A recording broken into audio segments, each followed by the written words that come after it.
Bonjour, bienvenue aux élèves et aux parents, aux élèves qui vont peut-être venir nous rejoindre au lycée Bertrand d'Argentré l'an prochain. On sera très heureux de vous accueillir. Donc, je vais vous présenter la spécialité NSI, ce qu'on fait au lycée Bertrand d'Argentré. Vous avez sur le site une autre vidéo qui vous présente la SNT. Et donc celle-ci est entièrement consacrée à NSI. NSI, c'est une spécialité que donc les élèves peuvent commencer à partir de l'année de première, à raison de 4 heures par semaine, et qui peut être ensuite poursuivie en terminale à raison de 6 heures par semaine. Vous savez qu'en terminale, vous devez abandonner une des 3 spécialités que vous avez choisies pour l'année de première. L'enseignement en informatique, c'est nouveau au lycée, en particulier donc la spécialité NSI est complètement nouvelle.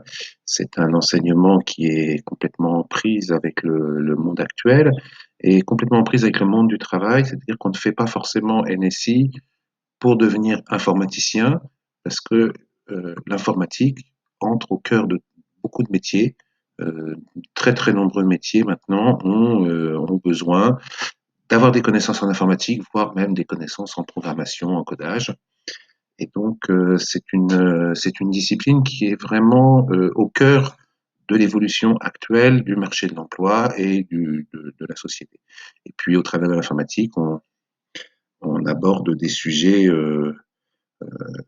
sociétaux, environnementaux, économiques, qui sont quand même extrêmement pertinents dans le monde dans lequel nous vivons et qui est non seulement numérique, mais qui l'est même de plus en plus et qui le sera de plus en plus.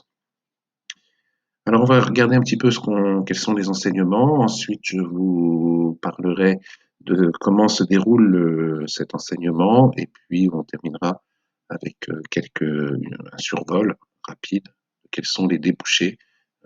Pourquoi choisir cette option NSI? Quelles sont les formations qu'on peut envisager de faire ensuite après le bac?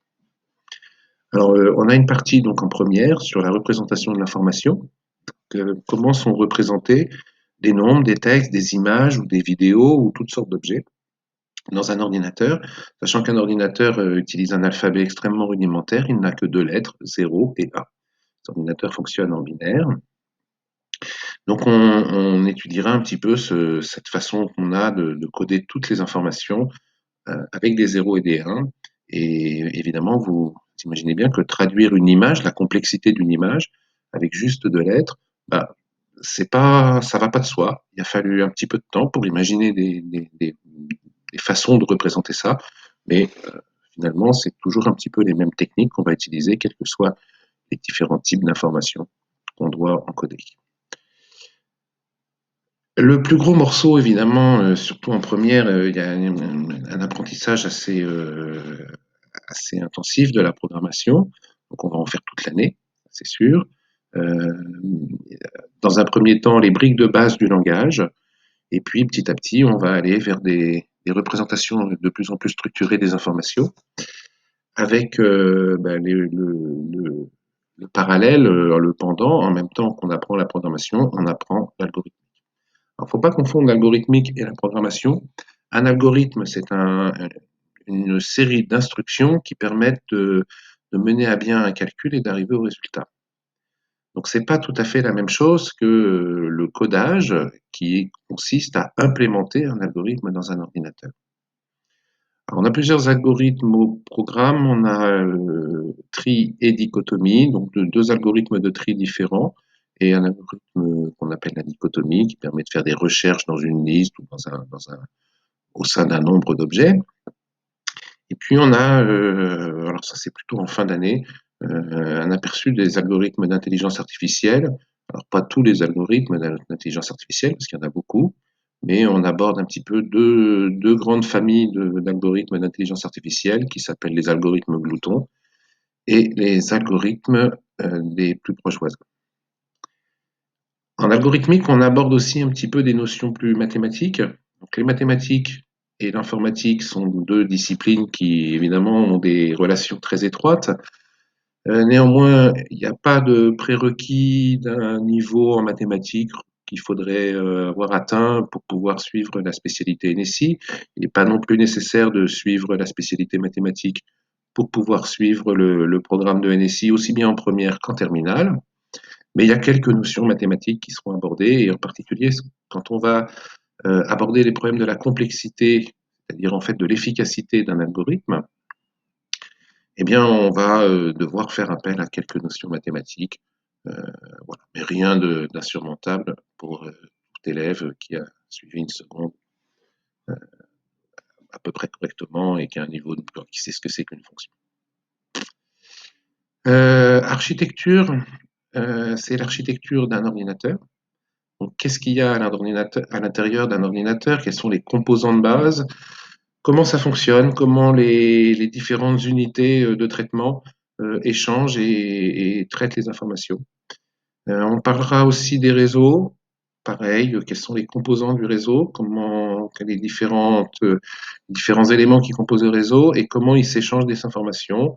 Ils utilisent pour ça des protocoles qui sont assez précis et enfin, qui sont même très précis. Donc on étudiera un petit peu ces protocoles. On verra aussi les systèmes d'exploitation. Il manque un mot là, je suis désolé, c'est système d'exploitation.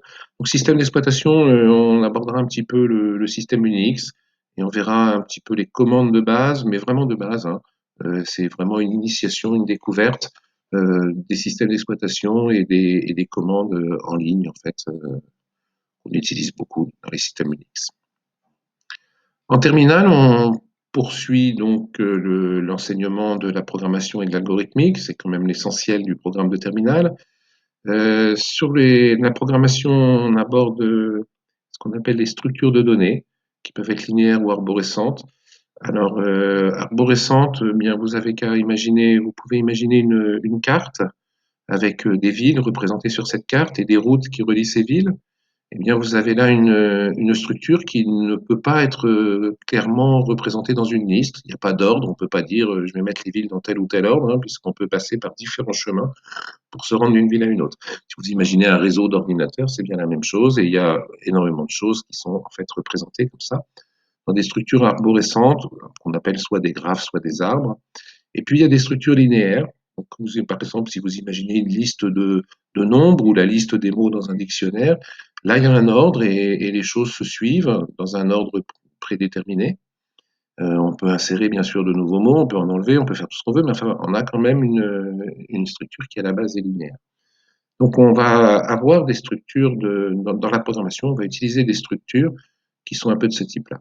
Et puis on a un tout petit peu plus loin dans l'explication, vous pouvez imaginer une structure linéaire qui serait comme une file, par exemple au feu rouge.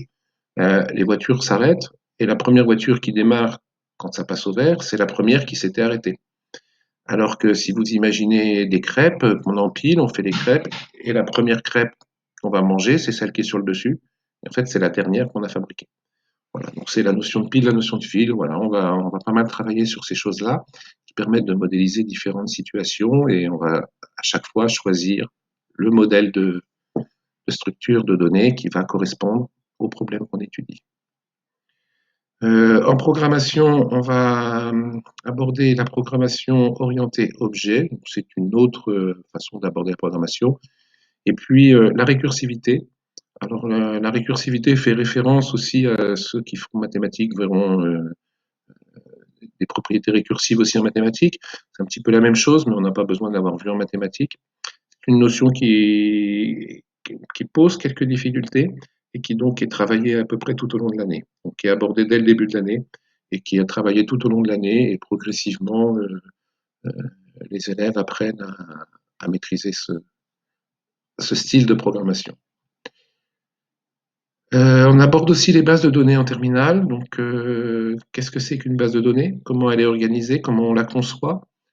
Il y a un certain nombre de règles, un certain nombre de voilà, c'est pas si simple que ça que de définir comment on va créer une nouvelle base de données. Il faut bien définir les besoins et ensuite bien réfléchir à la façon dont on va ranger les informations dans différents tiroirs, on pourrait dire ça comme ça. Et puis ensuite, une initiation au langage SQL pour pouvoir créer, utiliser, gérer, vérifier l'intégrité d'une base de données, etc. En algorithmique, donc on a des algorithmes liés au parcours d'arbres et de graphes. Ben, j'ai parlé tout à l'heure d'une carte avec des villes. Imaginez donc par exemple un GPS qui veut vous donner la route à suivre pour aller de Rennes à Paris. Eh bien, typiquement, il doit parcourir un arbre avec différentes routes et différents points de passage, et puis déterminer quel est ou il peut proposer plusieurs alternatives, en tout cas quels sont le ou les chemins qui vont correspondre à l'itinéraire que vous voulez suivre. Donc parcours d'arbre, parcours de graphe, on est toujours dans les mêmes genres d'algorithmes. Ensuite, on a des algorithmes, alors divisés pour régner ou programmation dynamique. Dans les deux cas, sont c'est pas des algorithmes, mais c'est plutôt des techniques d'algorithmique qui visent à optimiser en fait, à fabriquer des algorithmes plus performants. Diviser pour régner, c'est simplement l'idée, c'est très simple, hein, c'est de dire on va diviser un problème en sous-problèmes. Et on va s'arranger pour trouver des sous-problèmes qui sont plus faciles à résoudre que le gros problème qu'on avait au départ. Alors ça marche bien, mais il faut en plus être capable de recombiner les solutions des sous-problèmes pour trouver une solution du grand problème qu'on avait au départ.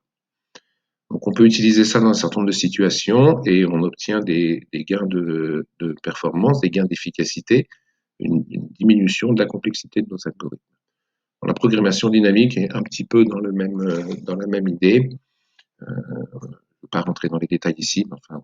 Et puis on a une petite partie sur les algorithmes de recherche textuelle, comment on peut de manière efficace, là on est encore hein, sur la recherche de l'efficacité, comment on peut de manière efficace rechercher un mot dans un texte ou par exemple un gène dans une séquence génétique ou enfin toutes sortes de choses. Enfin, on a une partie sur les réseaux, comme en première. Donc là, on continue, c'est plutôt sur le routage réseau, c'est-à-dire comment, quand une information doit aller d'un ordinateur A à un ordinateur B, eh bien l'ordinateur A va transmettre à un autre ordinateur qui lui-même transmettra à un autre et ainsi de suite. Donc comment chacun de ces ordinateurs sait où transmettre l'information?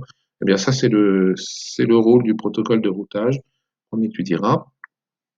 Et une deuxième partie sur la sécurisation des communications qui est un peu à cheval. Là. On est sur le réseau, mais on est aussi sur de l'algorithmique, puisque la sécurisation des communications fait appel quand même à des traitements, à des algorithmes qu'on étudiera également.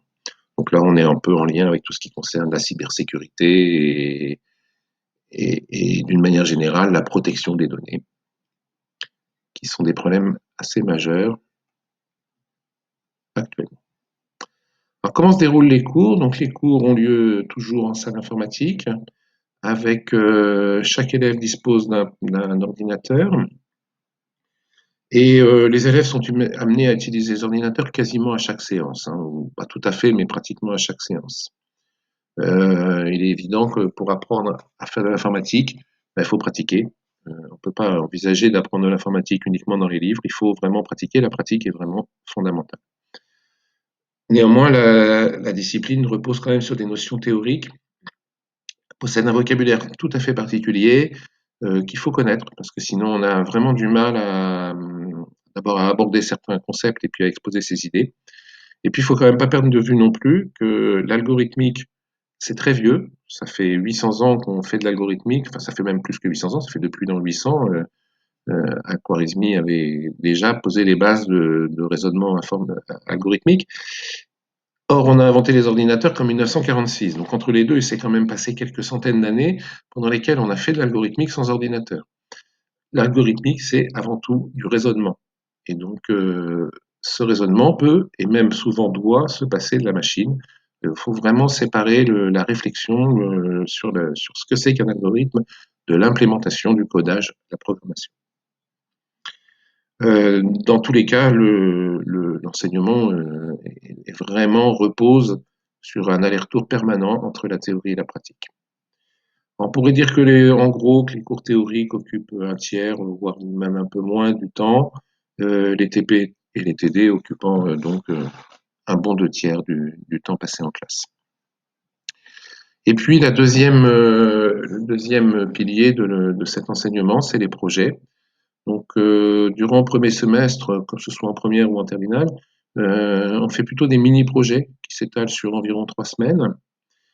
En revanche, en fin d'année, les élèves sont un peu appelés à développer des projets plus importants, euh, qui doivent mobiliser les connaissances acquises par ailleurs dans l'année, hein, bien entendu, mais qui va leur demander un petit peu d'investissement, même dans la conception du projet.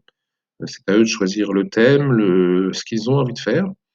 Et donc, ils devront nous rédiger un cahier des charges, rédigé soigneusement, un journal de développement qui est tenu à jour tout au long du projet. Ça, c'est vraiment important. Il n'y a pas de projet informatique qui existe sans un journal de développement. C'est très important d'avoir l'historique quand on a des difficultés ou des bugs qui apparaissent dans un code. Il est très très important de pouvoir se référer au journal de développement pour retrouver un petit peu l'historique et pouvoir repartir du bon pied sur une version ou comprendre en tout cas quelle est la modification qui a provoqué un problème. Et puis, eh bien, un projet informatique ne se conçoit pas non plus sans une documentation. Donc, les élèves seront aussi appelés à rédiger une documentation de leur projet. Les projets occupent pratiquement un quart du temps de l'année. Je vais vous parler des débouchés. On va les regrouper en deux groupes. Il y a les métiers de l'informatique. On dit souvent informaticien. En fait, informaticien, on va voir que ça recouvre des métiers très divers. Mais il y a aussi les autres métiers qui ne sont pas des métiers d'informaticien, mais qui sont des métiers dans lesquels on utilise l'informatique, on a besoin d'informatique. Alors, les métiers d'informaticien, on peut les regrouper en plusieurs catégories. Ici, vous avez en bleu des métiers qui sont plutôt liés au web, donc le web ergonome, le développeur web, donc ces gens-là vont plutôt s'occuper de la fabrication des pages web. Le référenceur web va s'occuper plutôt de la visibilité d'un site web, donc faire en sorte que le site web soit bien référencé, mais aussi qu'il soit visible et que les gens viennent le visiter. Et puis il y a le gestionnaire des contrats qui va également intervenir dans l'ensemble de la conception et de l'utilisation du site web. D'avoir tout ce qui concerne les données, donc data analyst, responsable de data center, data miner et data scientist. Donc toutes les personnes qui vont traiter, organiser, stocker, archiver, analyser, etc. Les bases de données. Alors les bases de données, il en existe maintenant des quantités astronomiques, de plus en plus grandes, de plus en plus nombreuses, et sur des sujets de plus en plus variés. Donc, il y a forcément besoin de plus en plus de data scientists, miners, de plus en plus de data centers et autres. C'est un peu un problème au niveau de l'environnement, mais en tout cas, c'est un secteur qui est toujours en plein développement, qui continue à trouver des nouvelles voies pour se développer.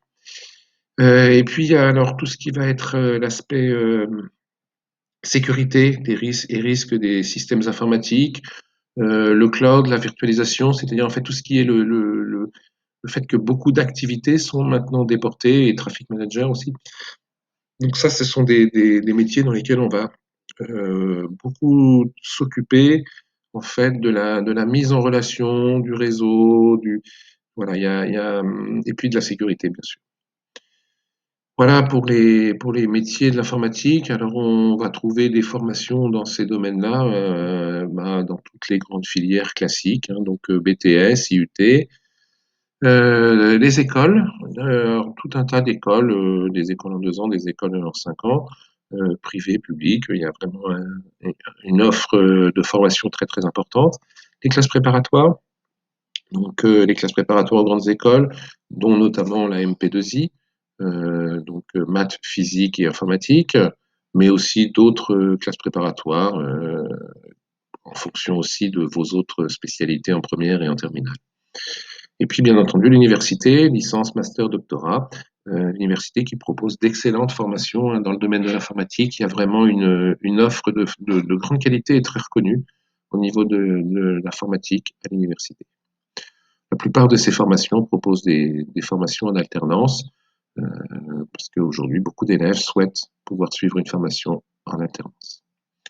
Alors, je vous ai mis ici quelques liens euh, sur, dans toutes les filières, hein, BTS, université, BUT, classe prépa, et puis des écoles. Je vous ai mis quelques écoles, mais il en existe tellement que c'est vraiment pas du tout exhaustif. Alors, par ailleurs, il y a aussi d'autres métiers qui sont pas des métiers d'informaticien, mais dans lesquels on va beaucoup utiliser l'informatique. Alors, les mathématiques, c'est un peu vague aussi, hein, quand on dit les mathématiques. Qu'est-ce que c'est? Ben, par exemple, les gens qui travaillent chez Google, pour beaucoup d'entre eux, sont des mathématiciens. Ce sont des mathématiciens qui travaillent sur la mise au point d'algorithmes. Hein. Faire de l'algorithmique, c'est aussi faire des maths, et qui vont aussi, dans certains cas, implanter. D'une manière générale, le mathématicien a de nos jours énormément recours à l'outil informatique, de même que l'informaticien a souvent recours à l'outil mathématique. Donc le lien est très très étroit.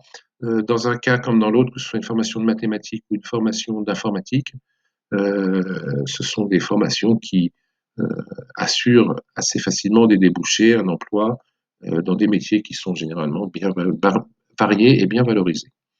Alors c'est la même chose pour tous les métiers scientifiques. On va retrouver un peu la même idée, hein, la physique également.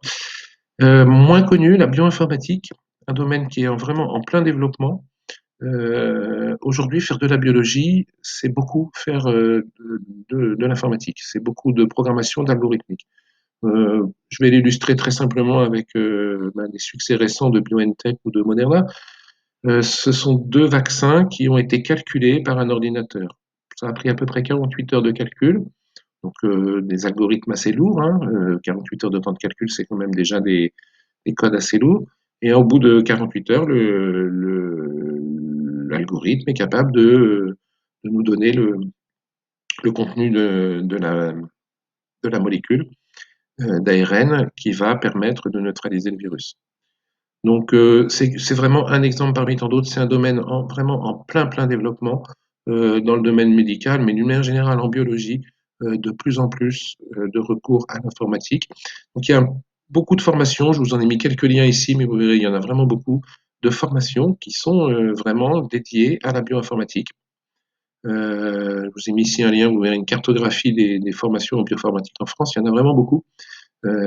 C'est vraiment voilà, mais c'est mal connu des élèves.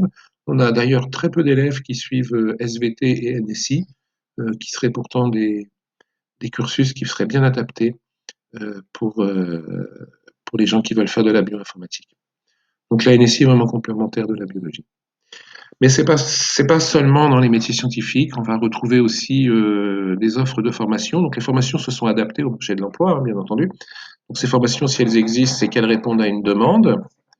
Et cette demande, elle est très clairement émise, très clairement énoncée. Et donc, vous allez avoir des licences, par exemple la licence MIH, qu'on trouve partout en France. Donc, mathématiques et informatique appliquées aux sciences humaines et sociales.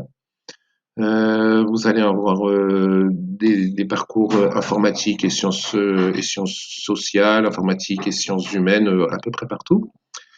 Et puis des parcours dans des domaines encore plus divers, j'en ai mis quelques-uns ici, mais encore une fois, c'est pas exhaustif. Donc la géomatique, le journalisme, les métiers des arts, les métiers des jeux vidéo, le droit. Je vais dire un petit mot sur le droit. C'est pas forcément évident pour tout le monde que dans le droit on a besoin de faire de l'informatique. Mais aujourd'hui, il y a quand même un très grand nombre de litiges qui surviennent sur lesquels vont être appelés à se prononcer des juges, des avocats, des commissaires, et qui sont des litiges qui portent sur des questions en lien avec l'informatique. Euh, Bien sûr, le juge peut faire appel à des experts, mais l'expert, il faut lui poser les bonnes questions. Et vous avez l'expert informatique qui connaît pas forcément le droit et l'expert en droit qui connaît pas forcément l'informatique. Pour qu'ils arrivent à se comprendre, il faut quand même que les deux parties, enfin en tout cas le juriste, ait une certaine qualification en informatique pour comprendre les problématiques auxquelles il est confronté. Il peut vraiment se trouver en face de problématiques très techniques et de litiges qui demandent vraiment des compétences techniques précises. Bon, par ailleurs, l'intelligence artificielle aussi, en droit comme dans tous les autres métiers, l'intelligence artificielle arrive massivement et vient aussi bousculer un petit peu la conception du métier. Voilà, puis pour terminer, c'est un peu plus anecdotique, j'en ai trouvé qu'une en France, mais c'est pour vous montrer jusqu'à quel point aujourd'hui des formations s'adaptent et incluent de l'informatique dans les cursus. Il existe une formation lettres et informatique à l'université de la Sorbonne à Paris, donc un double cursus, mais je ne saurais pas vous en dire plus. Mais ça m'a semblé un petit peu, bon, c'est anecdotique, mais ça m'a semblé assez surprenant. Voilà, j'ai terminé. Je vais juste finir en vous rappelant que nous vous attendons, nous pouvons vous répondre à vos questions si vous avez des questions. Vous pouvez cliquer sur cette image sur le site pour nous rejoindre dans le salon virtuel. Et là, nous serons disponibles de 9h30 jusqu'à midi et demi pour répondre à toutes vos questions. Je vous remercie de votre écoute et donc je vous souhaite à tous une excellente journée.